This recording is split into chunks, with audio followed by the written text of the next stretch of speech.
Bonjour, bienvenue dans cette vidéo. Vous avez vu le programme du séminaire du 9 avril et je vais vous le détailler un petit peu plus avec des exemples de ce que ça peut vous apporter concrètement. Pour réussir dans l'immobilier, il faut savoir deux choses. Il faut savoir le nécessaire. Le nécessaire, c'est savoir qu'une banque, elle prête à peu près avec un taux d'endettement sur le loyer de 70%. C'est de savoir qu'à titre personnel, il faut 33% d'endettement. Avec tout ça, on va packager l'ensemble et on va se dire je peux emprunter, je peux ne pas emprunter. C'est pour ça que j'ai fait l'outil de scoring bancaire. Ça, c'est le nécessaire.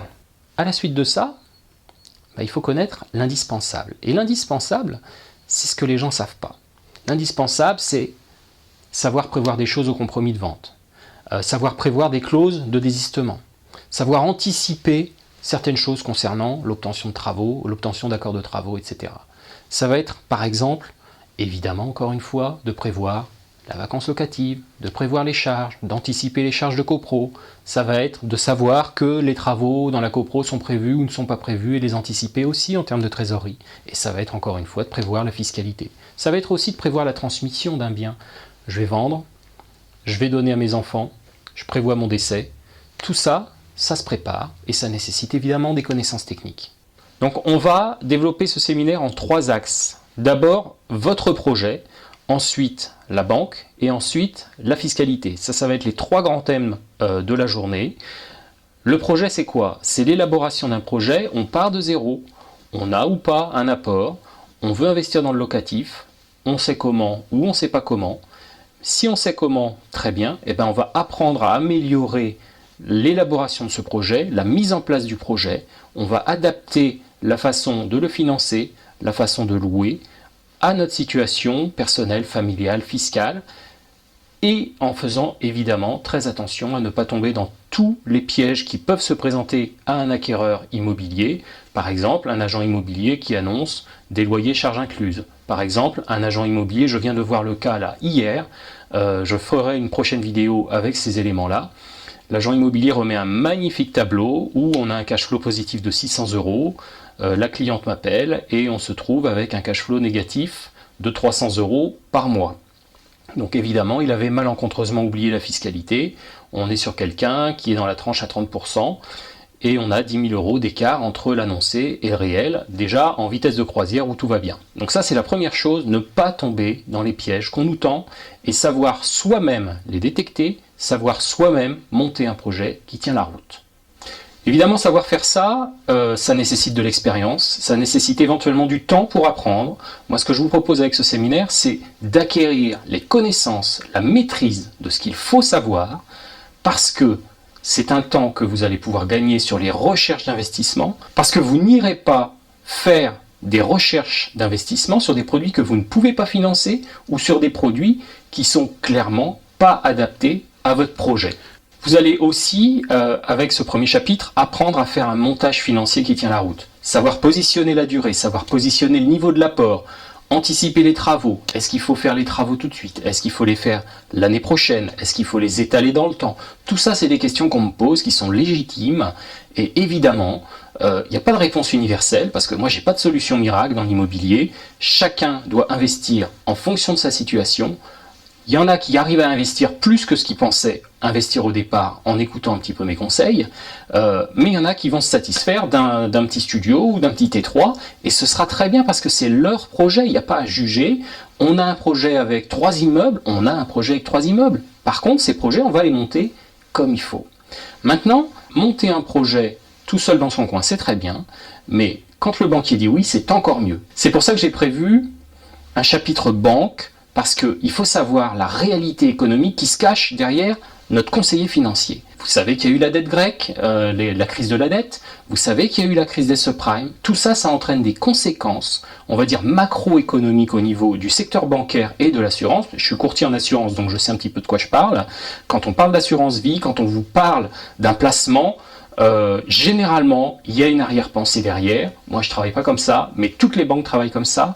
Même si vos conseillers financiers sont pas commissionnés sur la façon dont ils orientent votre épargne ou sur la façon dont ils vont vous orienter au niveau du financement de votre investissement, évidemment, ça répond à une logique industrielle. Il faut la connaître, l'anticiper et savoir répondre à ce qu'on va vous proposer. Si vous ne savez pas que le banquier a un intérêt à vous financer sur 15 ans avec 30% d'apport, vous allez évidemment tomber dans le panneau de financer sur 15 ans avec 30% d'apport. Si vous savez pourquoi il veut ça, et que vous savez répondre à ce pourquoi en lui apportant des réponses, claires techniquement et financièrement, vous allez réussir à apporter au banquier une demande qu'il est capable de vendre en interne. Parce que lui, il a besoin de vendre votre dossier. Il a envie de le faire parce que ça lui fait des petits bâtons dans ses cases, mais il n'a pas envie de le faire avec des gens qui vont lui baisser sa qualité financière. Donc, il faut absolument savoir ce que veut le banquier, savoir ce qu'il ne veut pas, et dans toute cette jungle, on va fabriquer un montage financier qui est adapté à ce que nous on veut en tant qu'investisseur, et qui est adapté à ce que le banquier est capable de supporter financièrement, pour respecter ces critères à lui, qui sont des critères, encore une fois, macroéconomiques et de logique industrielle. Tout ça, ça entraîne aussi un autre avantage. Savoir de quoi le banquier parle, c'est bien. Savoir présenter un dossier à un banquier, c'est un petit peu mieux. Et ensuite, savoir parler d'égal à égal. On n'a pas le banquier et l'acheteur, le client. On a le banquier et l'acheteur. On a deux partenaires. Ça, c'est vraiment très important de se repositionner aussi intellectuellement vis-à-vis du banquier. On n'est pas un enfant et la maîtresse d'école. On est deux partenaires. L'un va prêter de l'argent, l'autre va l'emprunter et le rembourser. Entre les deux, il va y avoir une relation commerciale, une relation contractuelle qui va être gagnante. L'un facture des intérêts, il va avoir la gestion d'un compte, il va éventuellement domicilier les revenus, il va faire payer un abonnement carte bleue, il va vendre un abonnement internet pour gérer les comptes en ligne, etc. Tout ça, c'est quelque chose que le banquier veut. Il va avoir du mouvement sur le compte, il va avoir des mouvements de carte bleue, il va avoir un intérêt à vous mettre dans sa banque. Et généralement, le crédit va vous ficeler, en tout cas intellectuellement, parce que contractuellement, il n'y a aucune obligation, mais intellectuellement, il va vous lier à la banque pour la durée de votre crédit, 15 ans ou 20 ans. Et ça intéresse le banquier, il faut surtout ne pas l'oublier. Donc, à partir du moment où on a toutes les données économiques du banquier, où on sait qu'il a envie de nous avoir, mais pas dans n'importe quelle condition, eh bien, on va fabriquer un produit, moi client, que le banquier veut. Et quand on sait parler d'égal à égal au banquier, qu'on sait présenter un projet comme un projet de partenariat et pas comme « s'il vous plaît monsieur, aidez-moi », eh bien on va être meilleur, on va obtenir mieux, on obtiendra un meilleur taux, on obtiendra la durée qu'on veut, et si on souhaite un apport important, on aura le droit de le faire, ça il n'y a jamais de problème, un apport trop important le banquier veut toujours. Mais un apport plus faible, eh bien il faut que le banquier l'accepte. Et ça il faut savoir le présenter. Et il faut savoir le présenter de façon acceptable pour le banquier, c'est-à-dire qu'il va sortir de cette réunion avec le banquier avec l'envie de vous accepter le projet avec zéro apport, avec un apport de 10 000 au lieu de 30 000 alors qu'il voulait que vous ayez un apport de 30 000. Tout ça, c'est du savoir qui va vous être utile pour bien paramétrer votre financement en fonction de vos objectifs et pas de ceux du banquier. Ensuite, encore une fois, c'est mon credo, c'est la fiscalité. On ne part pas dans un projet immobilier sans connaître la fiscalité qu'on va choisir. Si j'ai mis en place un simulateur, c'est parce que je voulais savoir où j'allais. J'aime les chiffres et j'aime que les choses soient automatisées. J'ai fait un simulateur, je vous en parle très brièvement, c'est pas l'objectif de la vidéo. Simplement, ce simulateur, il a pour objectif de ne pas oublier de données. Et la principale donnée qui est oubliée par tous les investisseurs, qui est malencontreusement oublié par les banquiers, qui est malencontreusement oublié par les agents immobiliers, qui est mal maîtrisé par les agents immobiliers et par les banquiers en ce qui concerne l'investissement locatif. Si vous ne la connaissez pas, vous allez avoir des problèmes de trésorerie tous les mois, parce qu'à un moment, il va falloir payer l'impôt et la CSG sur vos revenus. Que ce soit de la location nue, que ce soit de la location meublée, que ce soit du LMP, du LMNP, que ce soit du micro-BIC ou du réel avec amortissement, sans amortissement, qu'on soit en SCI à l'IS, en SCI à l'IR, toutes ces fiscalités sont prévues dans le simulateur. Eh bien, vous allez devoir maîtriser ces fiscalités, vous allez devoir maîtriser ces options fiscales pour vous positionner, pour savoir anticiper et pour calculer votre budget, parce que si vous ne connaissez pas votre fiscalité, votre budget n'est pas bon, par définition. Donc on passe d'un exemple d'hier, 600 € de trésorerie positive, 300 € de trésorerie négative, 900 €. Moi je ne sais pas vous, moi j'ai pas les moyens d'épargner 900 €, d'injecter 900 € d'écart dans un projet immobilier, simplement parce qu'on a oublié une donnée. Donc ça, c'est très très important pour vous de maîtriser cette donnée de la fiscalité. Autre chose, on parle d'amortissement, on parle de SCI à l'IS, on parle de ces choses-là, toutes ces options qu'on va prendre sur une fiscalité ont des conséquences sur le long terme. Donc choisir la SCI à l'IS, parfois, j'ai plein de gens qui me disent ce projet-là, il ne fonctionne pas à la SCI à l'IR, il va fonctionner à la SCI à l'IS. C'est vrai, pendant le financement. Ou ça va légèrement améliorer la fiscalité pendant le financement. Mais il ne faut pas oublier une chose, c'est que quand le financement s'arrête, eh bien les données s'inversent. Et là, l'important, c'est de savoir où on va une fois que le financement est terminé. Parce que si je gagne 1 000 € tous les mois pendant 15 ans, c'est très bien, mais si j'en perds 1 500 pendant tout le reste de la durée de la vie de mon investissement, c'est peut-être moins bien, et à un moment, on va calculer, on va se dire, bah tiens, c'est dommage, au bout de 22 ans, maintenant je suis perdant, ou au bout de 25 ans, je suis perdant. C'est pour ça que mon simulateur, je l'ai fait sur 35 ans pour systématiquement dépasser la durée de crédit, et systématiquement avoir une vision long terme, parce que quand on a 30 ans, généralement, on va avoir envie de garder son investissement locatif, peut-être au moins jusqu'à la retraite, et peut-être au-delà de la retraite, le transmettre à ses enfants. Et donc l'option fiscale qu'on va avoir, va avoir un impact sur toute la vie. Et si on se trompe aujourd'hui, il y a des choses où on ne pourra pas faire marche arrière, et on va s'engager dessus pendant 20 ans, 30 ans, 50 ans. Donc il est vraiment très important de maîtriser la fiscalité, de savoir pourquoi cette option-là est meilleure qu'une autre, et donc ça nécessite de maîtriser les données. Un report de déficit par exemple, quand vous avez un report de déficit sur une SCI à l'IS, c'est pas le même système que sur une SCI à l'IR. Le report de déficit en meublé, c'est pas la même chose que le report de déficit en location nue.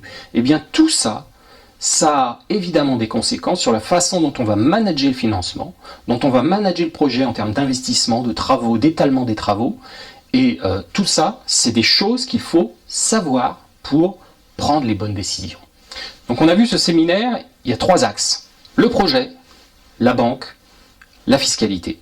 Sans ces 3 données, savoir monter un projet, savoir parler à la banque et connaître la réalité de la banque. Et ensuite connaître sa fiscalité sur le bout des doigts, en tout cas celle qu'on va choisir, parce qu'on n'est pas obligé d'être un expert dans tous les domaines de la fiscalité. Si je fais du meublé, j'ai intérêt à savoir comment on loue le meublé, quelle est la fiscalité du meublé, et ensuite au sein du meublé, quelles sont les différentes options et comment les manager fiscalement et en termes de programmation, de travaux, d'investissement, etc. Parce que quand on a un premier investissement, c'est bien de savoir qu'on va pouvoir ou pas lancer un deuxième investissement. Donc toutes ces données-là, on va cibler notre besoin de connaissances et on va aller devenir un expert dans notre domaine. Moi, je suis courtier en assurance, mon domaine d'expertise, c'est le placement, c'est la gestion de patrimoine. Me demandez pas d'assurer une Lamborghini, c'est pas mon métier, je sais faire, mais c'est pas ma spécialité. On peut pas être spécialiste de tout. Ce qu'il faut, c'est devenir le spécialiste de ce qu'on fait. Et devenir le spécialiste de ce qu'on fait quand on fait un investissement locatif, c'est primordial. Et c'est ça que je vous propose dans ce séminaire. Une journée pour devenir le spécialiste de votre investissement locatif. Et quand je dis de votre investissement, c'est de tout votre investissement, c'est-à-dire le premier, le deuxième et les suivants. Prévoir les prochains investissements, c'est aussi essentiel que de savoir faire le premier. Donc pendant ce séminaire, qu'est-ce qu'on va faire? On va évidemment acquérir des connaissances techniques. On va ensuite les mettre en pratique. On va faire des petits ateliers. Alors moi, je ne suis pas un industriel de la formation, ce n'est pas mon objectif, bien au contraire. Je veux qu'on soit en petits groupes, qu'on travaille sur des projets. Ce sera peut-être le vôtre. Si vous souhaitez qu'on étudie votre projet, on étudie votre projet. Avant le lancement de la formation, vous m'envoyez un petit mail, vous me dites, moi je veux qu'on étudie mon projet, puis vous me laissez la surprise, ou vous m'envoyez vos données, on travaille dessus avant, c'est comme vous voulez. Par contre, vous aurez travaillé en réel les choses que vous aurez apprises. Parce que recevoir un PDF qui vous dit c'est comme ça qu'il faut faire, très bien. L'objectif de ce séminaire, c'est vraiment apprendre, mettre en pratique. La mise en pratique, c'est vraiment le moyen de prendre en main ce qu'on vient d'apprendre, de mettre du concret sur la théorie. Ça, c'est essentiel pour comprendre, pour pouvoir appliquer par la suite et pour mémoriser. Parce que si vous ne mémorisez pas ce qu'on vous apprend, c'est pas utile de l'apprendre. Donc il faut comprendre, mettre en pratique, mémoriser. Et tout ça, ça passe par les exercices. Et les exercices, ça se fait par petits groupes et c'est ce qui est prévu dans ce séminaire. Donc vous allez acquérir les connaissances, vous allez mettre en pratique et vous allez pouvoir étudier votre projet pendant cette journée de séminaire. Et je dis séminaire, c'est vraiment très important, c'est pas une conférence. Une conférence, il y a un ou plusieurs bonhommes qui vont vous parler, et puis vous allez écouter, vous allez prendre des notes, et puis tout le monde se dit au revoir et on est content. Un séminaire, c'est un endroit où on reçoit de l'information, c'est un endroit où on pose des questions, et c'est un endroit où on échange. Et si possible, on fait des ateliers de travail, et c'est ce qui va se faire dans ce séminaire. Voilà. Je vous ai présenté le séminaire. Je vous laisse cliquer sur le lien si vous souhaitez réserver votre place pour pouvoir développer votre projet immobilier. Et je vous dis à bientôt.